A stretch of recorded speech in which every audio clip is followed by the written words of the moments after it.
It is the World Cup. It is India versus Pakistan. And it is India who emerge victors. Welcome to Jiku Diary's YouTube channel to look back at the big match at the Big Apple, India versus Pakistan in New York on Sunday.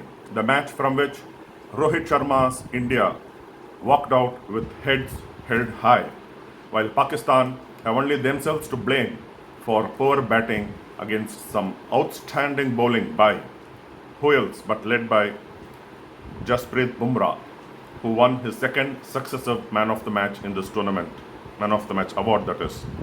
Bumrah took 3 wickets to bring India back in the game and help Rohit Sharma's team to defend a low score of 119 by bowling out Pakistan for 113 to win by 6 runs. Delayed start due to rain. Only the square was covered. The toss was delayed by half an hour. The start of the match was delayed by that extended half an hour, and with no overs lost, though there was interruption after the first over was bowled, in which Rohit Sharma flicked Shaheen Afridi third ball for a 6 magnificently over mid-wicket. The damp outfield, the slowness of the pitch all worked in Pakistan's favour, while India just about managed to score enough runs that eventually helped them emerge victorious.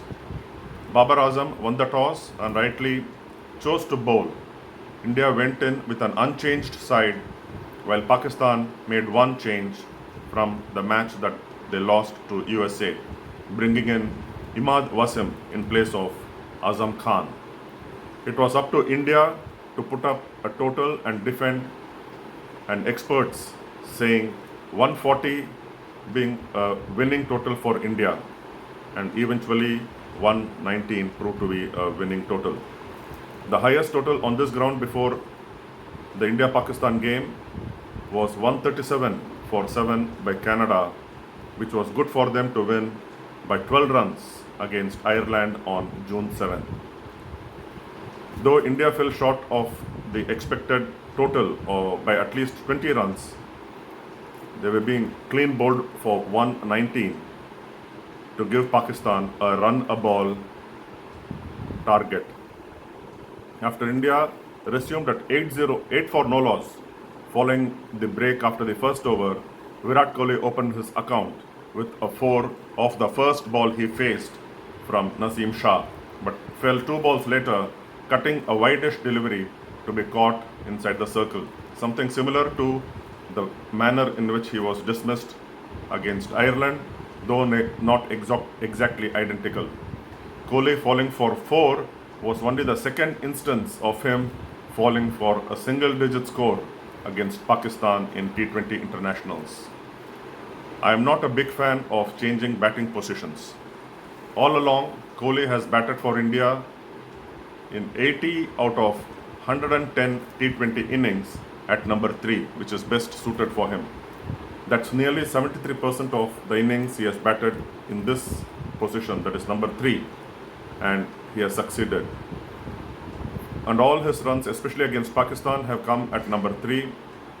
Fine, Rishabh Pant was the designated number 3 for this World Cup and maybe going forward, and has scored against Pakistan yesterday, top scoring with 42, and also scored in that position against Ireland, second highest, being 36 not out. You need your best batsman to be batting at number 3, and Kohli has had resounding success, especially against Pakistan at 1 down. Rohit Sharma had said in the pre-match press conference the day before the match that he had identified during the IPL itself that Pant would be the number 3 batsman for India in the World Cup. It certainly would not have made any difference if Pant opened or batted even at number 4 or 5. But why compromise on the number 3 position and give Virat Kohli the position that he is not really familiar with, though he may have had success opening for his franchisee, Royal Challengers Bengaluru, in IPL. Rohit Sharma was dismissed in the third over for 13, Shaheen Afridi claiming him as the Indian captain flicked him to deep square leg Haris Rauf's hands. Once again, Rohit Sharma falling to a left arm medium pacer.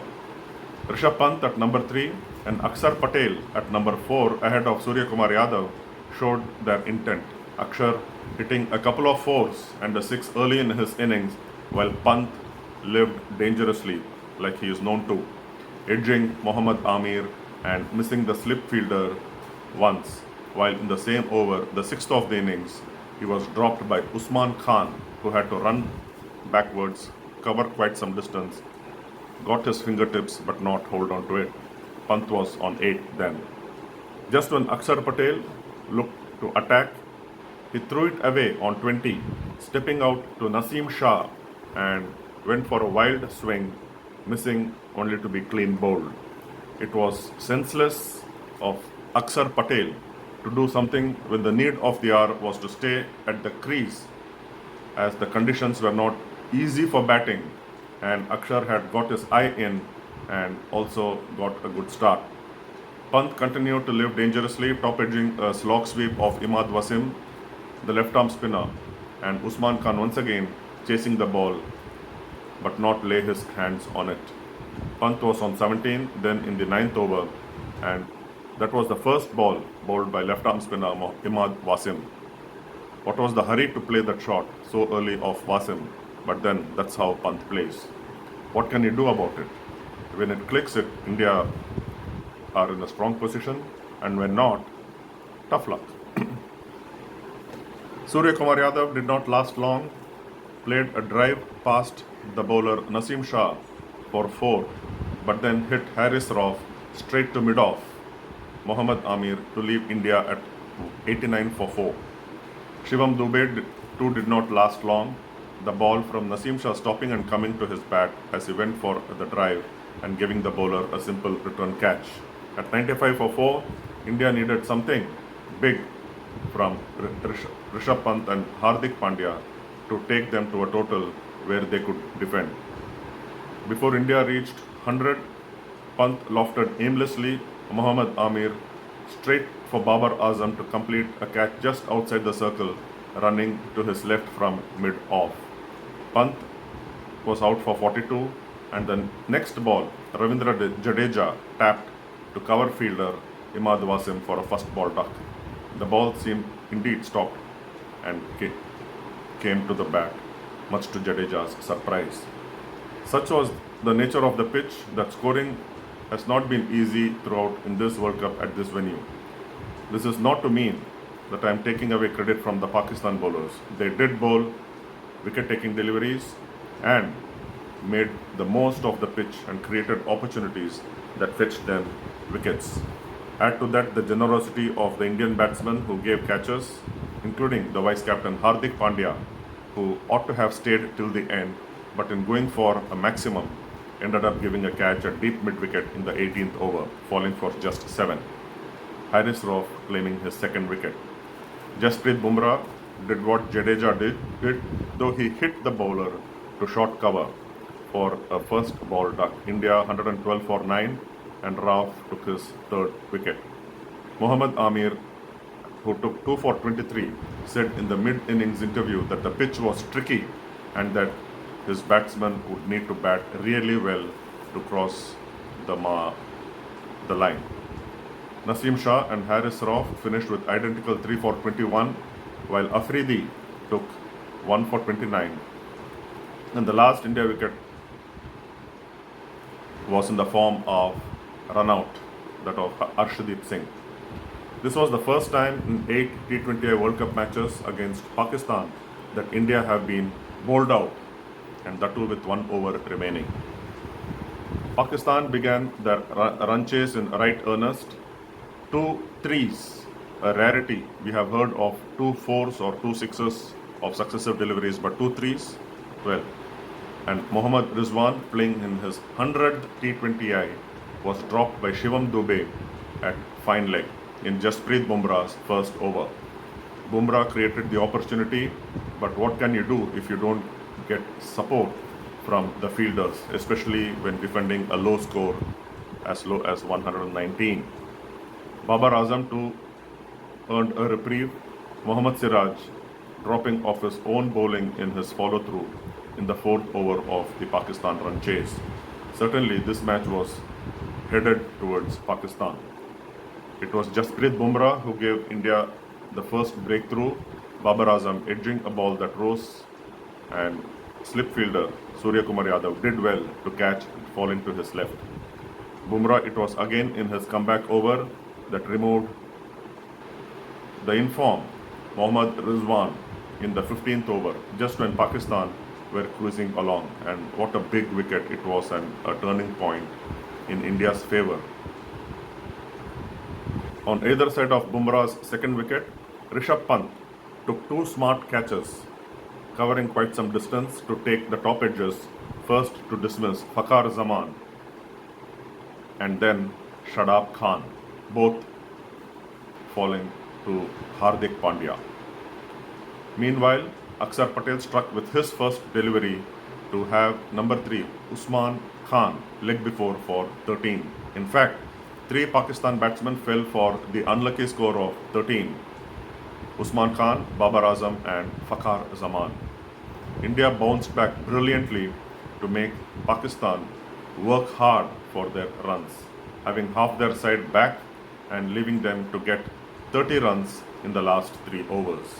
Mohammad Siraj gave 9 runs in the 18th over, and it was left for Bumrah to bowl the decisive over, the 19th, in which he gave away only 3 runs and, more importantly, dismissed the dangerous Iftikhar Ahmed, who swung a full toss to mid-wicket Arshdeep Singh, doing no mistake, despite Suryakumar Yadav also running in for the catch and both of them clashing. Thankfully, the ball did not spill out of Arshdeep's hands. It all boiled down to 18 runs needed of the last over, bowled by Arshdeep Singh. The Indian left-armer struck in the first ball with Imad Wasim inside edging to Rishabh Pant. Arshdeep gave 2 singles of the next 2 deliveries, and Pakistan needed 16 runs of 3 deliveries. Naseem Khan scooped from outside off a full toss to pick a 4 of the 4th ball, and that left Pakistan with 2 sixes to be hit of the final 2 deliveries. That is 12 runs needed to win of the last 2 balls. Naseem Khan slammed on the offside for a 1-bounce 4 of the 5th, but that would not do for Pakistan, as they still needed 8 runs of the 1 over and the match was lost already. Arshdeep bowled a yorker to give only 1 run of the final delivery to seal a 6-run victory for India. India have dominated and extended their margin of victories in the win-loss record, 7-1 against Pakistan in T20I World Cups. And in the process, they defended the lowest total successfully in T20Is against Pakistan in World Cups. Bumrah won, like I mentioned, his second successive Man of the Match award for his outstanding efforts of 3 for 14 in his 4 overs, and he also sent 15 dot balls. With that win, India topped Group A with 4 points from 2 matches, the same number of points as the United States of America, but they have a superior net run rate, which is plus 1.455 as against USA's plus 0.626. It is USA that India will play next at the same venue, the Nassau County International Cricket Stadium in New York on June 12th, while Pakistan take on Canada again in New York a day earlier, that is on June 11th. Thanks for watching. Until next time with more on the T20I World Cup, take care, stay safe and have a nice week ahead. Bye-bye.